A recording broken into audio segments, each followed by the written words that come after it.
All right, we are live, guys. Dr. Casey Pride here. I'm here with another fantastic interview with a great doc, a doc I've been trying to get on here for quite a while. We finally worked it out. And as always, the purpose of these conversations is for you to have quality information to make better decisions for yourselves and for your families. And I'm here with a great chiropractor. His name is Dr. Edwin Cordero. He is the president of Sherman Chiropractic College, or as we lovingly refer to him as El Presidente. So, Dr. Cordero, thanks for coming on to talk, buddy. You know, Dr. Casey, first of all, thank you so much for the opportunity to come and share with you.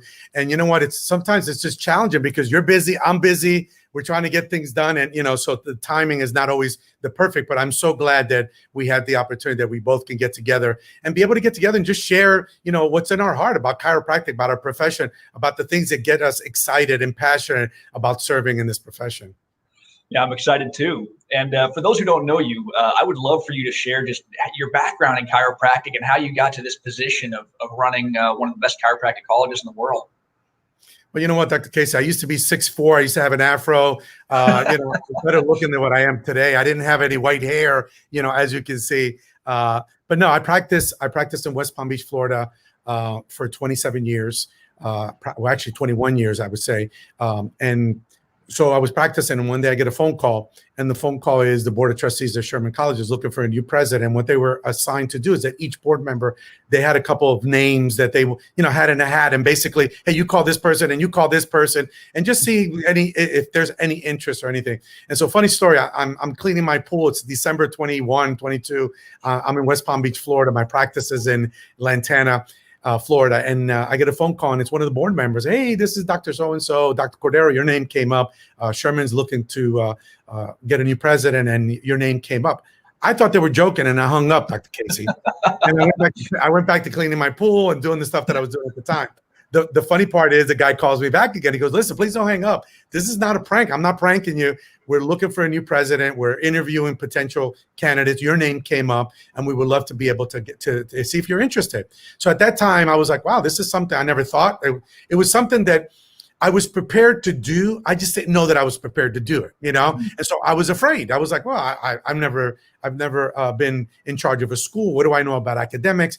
But when you start to think about things, I ran a successful practice for 20-something years, very involved in my community. I was speaking all over the world as a philosophy speaker, going all over the world, different platforms around the world. And so what would be different than, going and assuming the role of a presidency? So I got out of the fear mode, and I said, okay, sure, why not? Long story short, they had 20 people they were interviewing. Out of the 20 people, it took a whole year process. I ended up being one of the 3 finalists. And when I got the phone call at that time, Dr. Casey, it was one of those aha moments, because now it was, hey, this is for real. And I have full-time practice. I got my children. I have my home. I have all these responsibilities of practicing for 21 years in the West Palm Beach area. And so at that time, I was like, oh my God, I need to get ready. You're not going to believe this. I went ahead and put my practice for sale. I put my home for sale, not having the position, just being a finalist, one of the 3 finalists. And I did this because I believed in my heart and in my mind that if I was ready, and this was supposed to happen, I didn't want any excuses of, oh, I got a practice to sell, I can't accept it. Or I have my home that I can't sell. And so in my mindset, I spoke to my wife. I'm a man of belief. So we prayed about it. And my wife said, you know what? I'm on board. So I put my house for sale thinking, watch what you think and ask God for. I was thinking that if I put my house for sale, that it would take 4 or 5 months. By that time, I would have an answer. If they didn't select me, no big deal. My house sold in 10 days. So now I was homeless because I didn't have a home. I had to go rent an apartment. My family thought that I was crazy. Why would you sell your house if you don't even have this job yet? I said, you know what? I walk by faith, and I talk the talk and I walk the walk. And I wanted to be ready that if I was the one that was supposed to be selected for this job, that it was no excuse. So not only did I sell my house in 10 days, I put my house on the my business on the market. In 2 weeks, 2 Hispanic chiropractors, brothers, because my practice was 95% Hispanic in West Palm Beach, Florida. 2 Hispanic brothers looked at my practice. Within 2.5 weeks, purchased my practice. I was ready and willing to go. I get a call in November. The board had decided that I was going to be their guy. And then they called me up and said, by the way, this is November 13th. We want you here January 1. So think about this. If I didn't have the foresight to sell my home and to sell my practice, I probably couldn't take the opportunity that was given to me, And so here it comes January, I come in, take over the business. And I tell you what, the learning curve was like this. Because there was a lot of things. What you do in practice, Dr. Casey, takes you a day to decide. The next day you get it done. What happens in organizations is you have to go through the committee. You got to have 4 approvals. You got to go buy the paint. The paint's going to get here 2 weeks later. It takes you 6 months to do a one-day project. And me being in practice by myself as a solo practitioner was a huge learning curve. But you know what? We did the same thing we did in practice. We put our running shoes and we ran as fast as we could. And here we are 8 years later. And Sherman Colleges, it's been an incredible opportunity. It's been an incredible privilege to serve my profession at this level. And I tell you what, I'm more excited about chiropractic today than I was 27 years ago when I graduated. Yeah, that is some serious commitment, man. And yeah, and if you could just touch on some of what's kind of happened with Sherman under your leadership, because I know you really turned that school around and took it to a new level. What all have you guys done since you stepped in? Well, the first thing is this, it's real easy in this position to have a big ego and to say, oh, this is what I got done. And this is the experience that I brought in. And this is how I changed this place. Obviously, I came in with a vision. I came in with the desire to serve at a higher capacity. I knew that God had selected me for this opportunity, and I wanted to serve God at my highest capacity. And so I was very blessed to have this incredible team that was already here. And so we sat down and we just looked at all different aspects, and we said, okay, how can we get more students? We were only visiting 5 states out of the country, 5 states that we were just bringing students into Sherman College. Sherman College was this diamond in the rough. And, our academics were bar none, the best of the best. Our faculty were the best of the best. Staff was the best of the best. There was just a little lack of vision at the time. And so being able to expand upon that gave us an opportunity. So the first year, I was telling you off camera, I put in 1 million miles the first year. Just getting to places that people had never heard of Sherman College, never knew that Sherman. These are the questions that I'm getting, Dr. Casey. Is Sherman accredited? Is Sherman a real school? It was these questions that would just annoy the heck out of you. I just knew that there was lack of communication. So I started traveling like a crazy man. Second year, I brought in Dr. Neil Cohen as my right-hand person. Him and I started then splitting the responsibilities. He would go to one side of the country. I was on the other side of the country. So we started to create some awareness of what Sherman was and the benefits of being a prospective student at Sherman College. And then we started bringing up the technology. We're the only chiropractic school right now that, or to this point, that has an Apple initiative. So now you don't buy books. Now you get an iPad. All the books are in the iPad. You might buy 1 or 2 books, but you don't buy a $400 book to sell it for $20 when the end of the quarter. So we bumped up our technology. We brought in adjusting simulators. So had that certainty that student knew, just like a golfer goes out there and gets muscle tone by hitting shots, we did that with adjusting instrumentation where they can see how fast, how slow, too deep, not deep enough, and have that certainty that when they went to go move that bone, they had the certainty and the wisdom that they can move that bone. And so they would practice on the adjusting simulators and go in there. So not only were we producing chiropractors that understand the principle, the science, and the art of chiropractic, they understand business acumen through our business entrepreneurship program that's innovative. And then, of course, through the adjusting skills, they have that certainty. And so the one thing that we added as well was that business entrepreneurship. When you graduated, Dr. Casey, when I graduated, and a lot of people listening to this podcast, we would have 1 or 2 business classes, and it was towards the end of the curriculum. And so I'm a first generation graduate of any kind in my family. Nobody in my family is educated going to college. So I'm the first person. I'm the first chiropractor or doctor of any kind in my family. And so when I got out of chiropractic, I understood the philosophy, the science, and the art. I was an incredible adjuster. I can communicate. I didn't know how to run a business. And so for 3 years, I suffered. I suffered not because I was a great chiropractor. I suffered because I didn't know the business acumen or how to run a successful business. And so I had to pay people in addition to teach me the business classes that I should have gotten in chiropractic school. And so we've implemented a program called the G10 program. We hired a consultant who's a chiropractic consultant. The chiropractic consultant comes in, and the plan is it's called graduation plus 10 years, G10. If you follow the business acumen, entrepreneurship that we're teaching you, and you do your job as a doctor of chiropractic, as far as the business skills, within 10 years, you can be completely debt-free. Mhm. And so now we're not giving you one class or two classes. We're giving you a template that if you follow that template and do what needs to be done, that opportunity for you to become more successful has been increased tenfold. And so, between the Apple initiative, between the G10 program, between hiring the best of the best in faculty, because of my experience and going out and speaking all over the world, I had a lot of people that had an incredible faith in me as a leader. And as soon as I took over, they're calling me, "Hey, this is Dr. So-and-so. Can I come and teach? Can I come and be part of your team?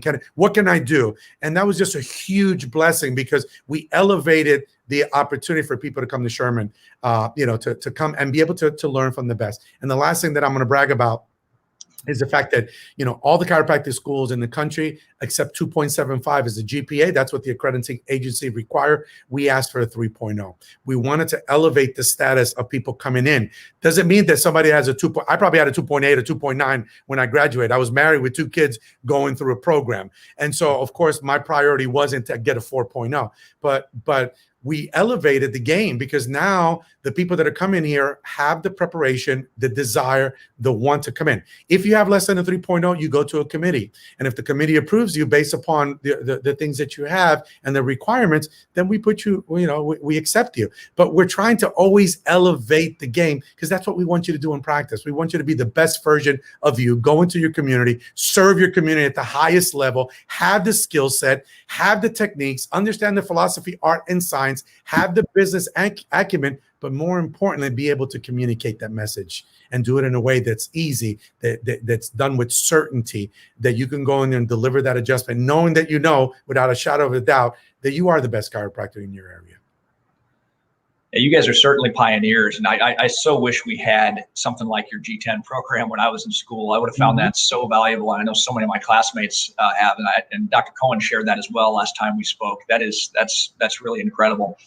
I know you guys have really had to roll with some punches lately with everything surrounding this past spring. What has shifted as far as how you're teaching and stuff right now? I mean, in classes and adjusting and things like that. Well, it's been very interesting because, I use these keywords: unprecedented, uncharted waters. Everything that you do, you're kind of like this pioneer that arrived at an island and it's a jungle and you're trying to cut a path that fits your needs and your principles and your belief system and the way that you need to get things done. And so when this tragedy, hit in March, April, we needed to figure things out. The blessing that happened at Sherman College was this: we already had a platform for the Apple initiative. We didn't have to go out there and figure out a platform and buy a platform that suited our needs. We already had a platform. I had hired 3 years ago a PhD in teaching and learning to prepare my faculty and staff how to teach on Apple. And so think about this. I'm not going to mention a name, but I have a faculty member that's been here 40 years. He or she, because I don't want to identify, they don't even know how to turn on a phone. Now they're going to teach on Apple products and teach from a total different. So we brought in a PhD that came in and she taught everybody how to do the teaching, how to set up all these iBooks and stuff for the classes. So when this unfortunate thing happened in March, we were ready. In 2 weeks, we were ready to go. And so we got on the platform, online type of platform, and we didn't miss a beat. And so our first quarter was ready. We prepared for the second quarter just in case things didn't work out. And guess what? I am so glad that we had the foresight to prepare for the following quarter, because this actual quarter, we're still online. And so, but we wanted to do something different. How do you teach a palpation class online? How do you do a technique class online? How do you do a gross anatomy of the cadaver if you're doing it? It just doesn't work. And so our team got together as soon as possible within the first quarter. And once the regulations of the state where we reside here in South Carolina were more flexible, we started doing a hybrid model. We're teaching the online, and then those technique classes we opened up immediately. The health center was opened up within a couple of months of this happening because we wanted to provide service to our community. If we're going to talk of Principal Chiropractic and serving our community, well, heck, closing this the clinic wasn't going to be a solution for us. And so we opened up the clinic as soon as we could, under the circumstances, under the limitations, under all this stuff that we can operate in this state. But that clinic was open.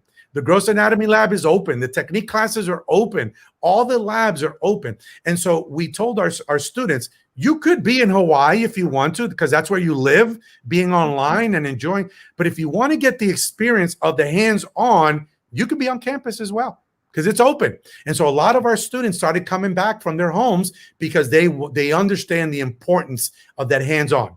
And so our preceptors or interns are at the clinic adjusting, and the rest of the people are at the technique classes. Now, do we have to wear the mask? And of course we have to, because otherwise we can't open the doors. It has nothing to do with the philosophical understanding. It has to do for us to operate where we are in this state. We have to follow the distancing guidelines that are provided for us to be able to operate, but the students are here.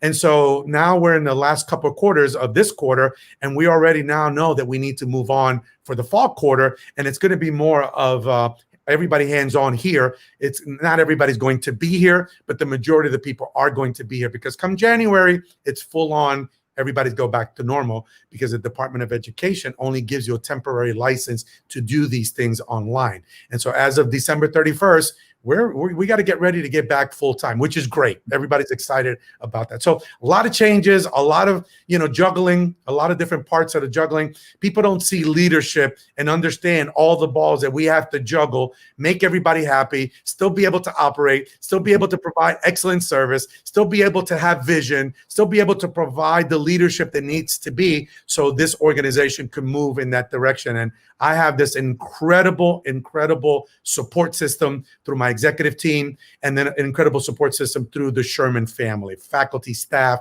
employees, students. So it's been very challenging, but man, we have grown so much, Dr. Casey, in this time frame. Well, it's been great to watch you guys just go into solution and figure this whole thing out. Mm-hmm. And I wanted to ask you, just in general, with this COVID-19 situation, where does chiropractic fit really as a solution to that?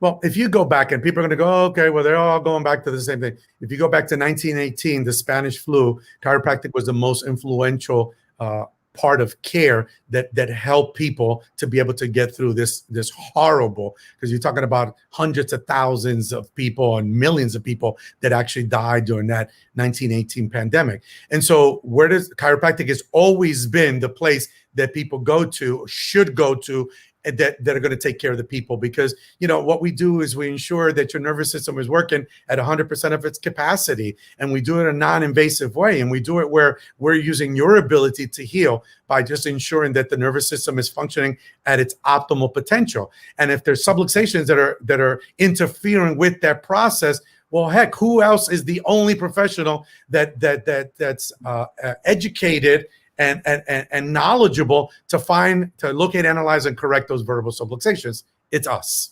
And so therefore, we are primary when it comes to that. We are essential to the care when it comes to that, not necessarily for COVID or cancer or whatever else, but for anything that the body has to deal with, chiropractic is essential for the human being to be able to function at his or her highest capacity. And so during this process, it's no different than any other of the scares and made up and things that are out there. Chiropractic is definitely primary. Unfortunately, the fear of people prevent them from thinking clearly to going out there and searching for chiropractic as that number one care that's going to help them to survive, not necessarily survive, for them to thrive as a human being with the nervous system and immune system and the innate intelligence working at 100% of its capacity. Well, I'd like to shift for a minute, because I know you've been involved in a lot of missions in the past. And I'm always fascinated hearing stories about missions, especially from guys like you who have gone into prisons to work. And I would love if you would just share kind of your background in missions and share a little bit about what it was like to go into some of these prisons in Latin America and work on the inmates there.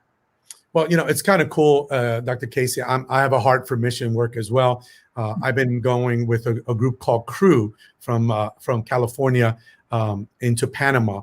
And we were very blessed that the people that led this, Dr. Ocon, Lewis, and Lena, they had political contacts with the president of the country. So when we went to do this mission work, not only did we go into the local churches and to the communities and to the places that needed our care, we would go into the prisons, and we would go, this because you've lived abroad. Most people don't.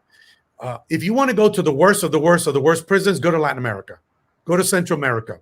I mean, they throw you in there, they lock the key, and that's it. You're probably forgotten.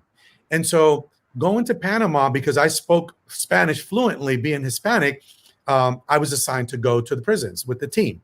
And so I was going to the prisons, men's prison, women's prison, and there was one prison, and I don't remember the name of it because it was many, many, many years ago, but it was the worst of the worst of the worst of the prisons in all of Latin America.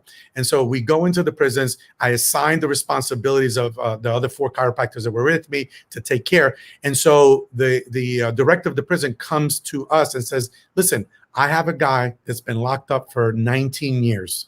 He's in maximum security in this facility. He has not has exposure to people for over 19 years. Nobody's touched him. He's been isolated. This is how bad this guy is, according to the warden. Could you go in there and adjust him? So of course, I'm like, here, I'm here to serve. You know, I don't look at people, their color, their skin, their race, whatever their crimes they've done.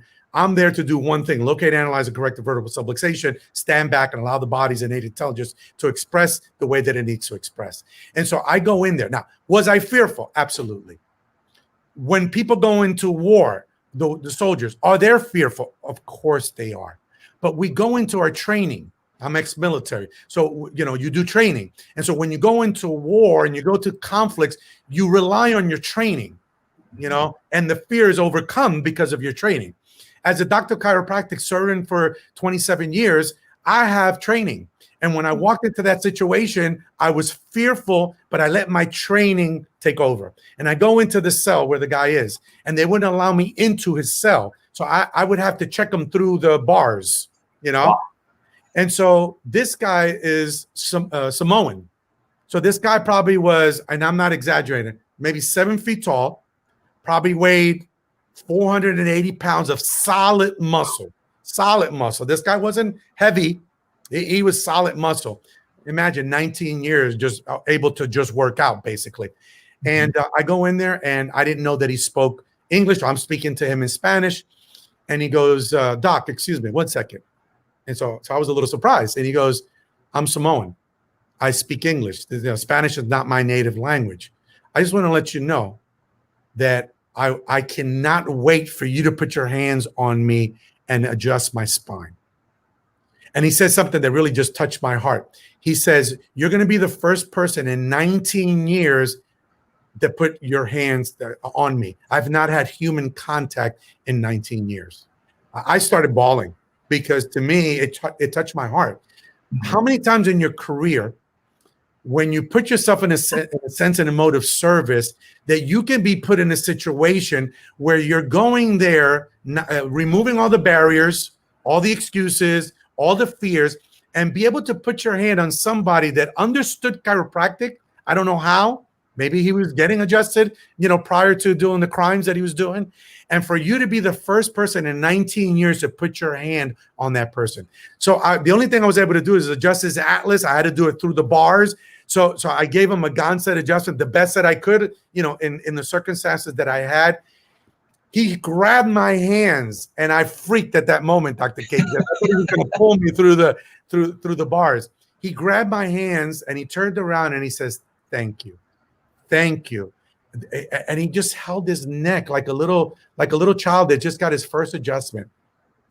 My heart was melted. I cried like a baby. I left there, you know, basically on cloud 9, not from an ego perspective, but from humility, that I was given an opportunity, that after 20 something years in practice, that I was blessed to have this moment. What happened? I don't know. I don't know if he left jail. I don't know what happened, but that changed it changes you from the inside. And so when I go back to my practice, I'm not the same person. Mission work changes you from the inside. You see the poverty. You see the people wanting what you have to do. People are not explaining. They're not coming with x-rays to show you all the things that's wrong with them. They just have this different mindset. And so 21 years serving with that group called Crew, chiropractic restoring energy worldwide was an incredible blessing. It was an incredible opportunity. I was able to go into the jails. I was able to go into, I just hit the new president of the country of Panama. He was the mayor at the time. I was able to give him an adjustment. You never know how far reaching something you think, say, or do would change the lives of millions of people. When you're available, when you say yes to opportunities, the blessings pour in. Most of us are afraid. Oh, I'm going to go to a third world country. Oh, they're going to send me to a jail. Oh, I don't know what's going to happen. Oh, and a lot of us miss out on those blessings, Dr. Casey. Yeah. And chiropractic missions, I mean, they just have a way of completely changing your heart and changing your life. And for anyone watching who has not been on a chiropractic mission trip, if you need a chiropractic pick-me-up, gosh, go. Latin America is such an amazing place to go. I've done a lot of missions in Dominican Republic, and just every time I go, I just come back just energized and vibrating into such a high level. Dr. Cordero, what advice do you have for chiropractic, or excuse me, for chiropractic students right now and chiropractors as they navigate this world we're living in? Well, I think I mentioned one of those things that I wanted to share with you. Number one is you always have to go back to your training, no matter what the circumstance, no matter what the situation. Trust your training. You may be a student that's in 10th quarter, 11th quarter, whatever try it may be. If you're, on a trimester, your training is going to prepare you to do what you need to do, no matter what circumstance. So you have to rely on your training. Number two is you have to understand that chiropractic is bigger than you and I, Dr. Casey. And if you have that mindset that chiropractic is for the people and for the people's or humanity's best interests, ego then is not there. There's a lot of chiropractors that are coming out of school or been practicing that have been very successful. And so what happens is now the doo-doo is hitting the fan. And so now you're not seeing the volume that you were seeing. And now you're not collecting the money that you were collecting because of the fear of the people that don't know any better. And so what happens is people have been smacked down. I'm talking about the hotshot chiropractors that are out there. You've been smacked down, and the students are petrified. Imagine graduating now this month and going out there with this craziness. But if you trust your training, if you understand that chiropractic is not about you, it's about the people, and that with your skill set is going to give hope and is going to allow people to be able to manifest and develop and do the things that they're supposed to do because their innate is working at 100% of their ability, there is no fear. Some people fear whether I wear a mask or not. You do what's comfortable for you, but get in there and locate, analyze, and correct that vertebral subluxation. Give a specific scientific chiropractic adjustment. Communicate the message of chiropractic with clarity.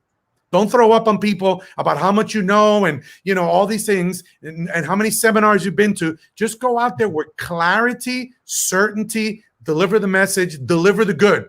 Because you can talk all you want to talk, but if you can't deliver the good, doesn't mean anything at all. And understand that people need us now more than ever. Chiropractic, I'm a visionary. I see chiropractic exploding, people coming, knocking on your doors. I talk to my colleagues that are out there that have been, fortunate enough that the state that they work in, they were essential. They never close their office down. They're busier now than they were prior to this. It's all a mindset. It's all knowing that without a shadow of a doubt, you are essential. People need what you have, and you're the only one that can do this. And so I think that advice would be very positive for anybody, whether you're a student graduating or going to graduate in the next couple of months or this next year, or you're in practice as a new practitioner. But if you're a hotshot practitioner too, you got smacked down like all of us. We all had to pivot. The word for 2020 is pivot. If you're not pivoting, if you're not, looking for another way of doing things under the way that you do things, then you're going to be stuck, And so we're pivoting. We're doing what we need to do. We're educating. We're delivering the goods, and we're making sure that we understand that chiropractic is bigger than any of us, and that we are the hope. We are the lighthouse out there shining that bright light. And some people are blinded by the light and don't get it. And some people see the light and go, man, that's the way that I got to go. And so I see an incredible growth in our profession. I see an incredible understanding of people that are looking for what we have to offer. It depends on whether or not you deliver the goods in communicating and the adjustment. It's great advice. Well, Dr. Cordero, anytime I have these conversations with people, I'd love to give you a chance to just share what's on your heart, have the last word. What do you think the world needs to hear from you?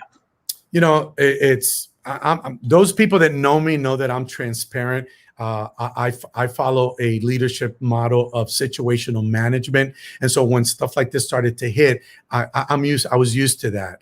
And I'm not saying that to pat myself in the back. It's just how I trained.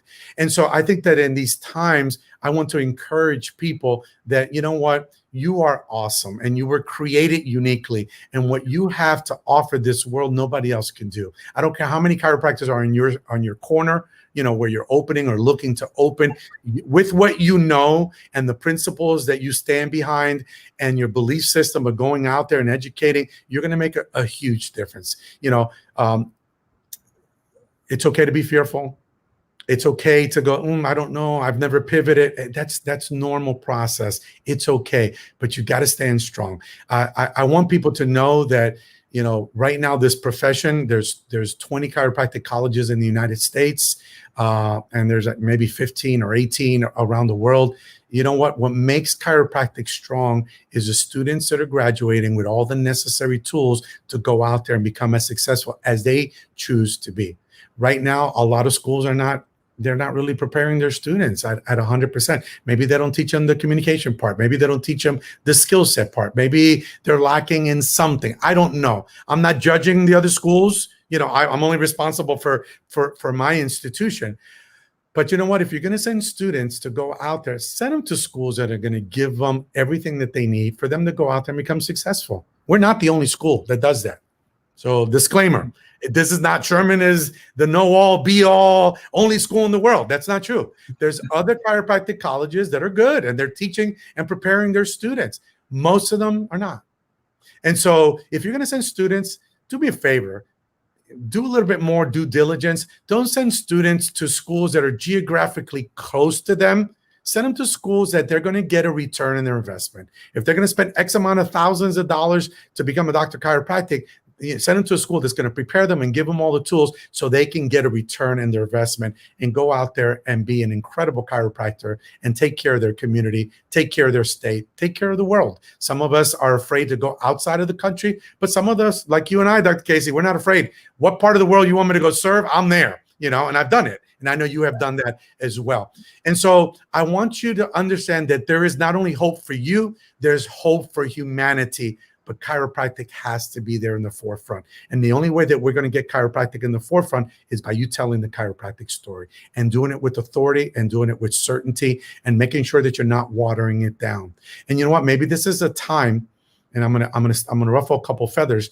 This is a time for us to start looking at how can we work together better to accomplish this. You know, you can't be a lone island. You know, it's tough to be a lone island. You can get far, but sometimes you just need, so supportive people that not necessarily are Sherman grads would be great, you know, for the institutions that are teaching chiropractic and that are preparing students. So if you're going to refer a student, please consider, do your due diligence, look at the schools that are going to prepare those students that you're referring to so they have an incredible opportunity. I'm also selfish. I'm going to tell you why, Dr. Casey. I've worked my rear end off. 27 years of practice, you know, 8 years serving, you know, at the highest level as the president of a chiropractic institution. I want this chiropractic profession principle to continue for as long as it needs to. But if we don't have warriors that are prepared to do that, then what is going to happen when you and I can't serve anymore? And so I learned something in the military. When you lead, you bring up other leaders. Do you know why you bring up other leaders, Dr. Casey? The reason that you bring up other leaders is because we're all on the same mission. And if I get killed in battle, the mission doesn't stop because the next person, in this case, Dr. Casey, takes the bull by the horns and you continue what was implemented as far as the mission. And if Dr. Casey gets killed in action, the next doctor comes in and steps in. So preparing leaders is a must. But the egos get in the way, and I'm the number one leader, and my school is the biggest, and my school is the best, and my office is the best. That's not true. That's not true. You have to prepare the next generation so we can continue to perpetuate this incredible profession and principles that we stand for and that we believe. So that's the message. If there's anything that I can do ever for you, you know, you can contact me. Dr. Casey can put my email address on there. If you have prospective students, please send them our way, at least to look at us and be able to see. Sherman right now is involved with a lot of things. We do the ACP program, which is the first year philosophy for your diplomate program. We have been doing that now for a good 10 years or so. So we do that every year. We do our IRAPS, which is our International Research and Philosophy Symposium. That's every October. You can come in and participate. The greatest minds of the profession come in to share, and we can share and learn at the same time. We do our Showcase Sherman, which is our free weekends for our prospective students that are looking at chiropractic colleges and not sure. At least come on in. We fly you out here. We put you up. We spend 2 days with us. We show you the facilities. We show you the town. We give you an opportunity to come and feel the heart of Sherman College. It may be the place for you. It may not. That's okay. At least you come and check us out. We do our Lyceum every year. It's in May, the first weekend of May. This year, we did something about pivoting. We did our Lyceum. There was almost 800 people, and we found a platform that we can do 3 speakers at the same time and serve the 800 people that participated in our event. You know, it was an amazing event. It worked out. This year, we hope and pray that we can do it, face to face. So we're preparing for that. So there's a lot of things happening here at Sherman College, and we would love for you guys to just be a small part of what you can do to help the profession in the next generation. Remove ego, remove barriers. It's not Edwin Cordero. It's not El Presidente. It's Sherman College preparing people for the next generation of chiropractors to go out there and be able to continue and perpetuate what we love, which is chiropractic. Capital TIC. I love it. Dr. Cordero, I want to thank you for coming on and talking to me, and thank you for your leadership. Thank you for being a great chiropractic leader, leading education, and sending a student to Sherman is an easy yes for me, man. So I'll be sending people your way, and I'll look forward to coming out to your campus sometime and seeing you guys. Absolutely. I'm thankful for the opportunity. This was an incredible, time for us to be able to share and humanize us. People look at leaders and they go, that guy's just another, you know what? It's about transparency. I am who I am. I've been that way all my life. Anybody that knows me for 40 years or knows me for 6 months, what they see is what they get, and my passion and my purpose is to serve this profession to its highest to the highest capacity that I'm able to do. So thank you again. Look forward to having you here at Sherman, and thank you for this opportunity. God bless. My pleasure. Dr. Cordero, guys, and everyone, as you know, censorship is alive and well on natural health topics. So I encourage you, if you like this interview, if you found the information from Dr. Cordero valuable, share it with that person who needs it. Share it with that prospective chiropractic student.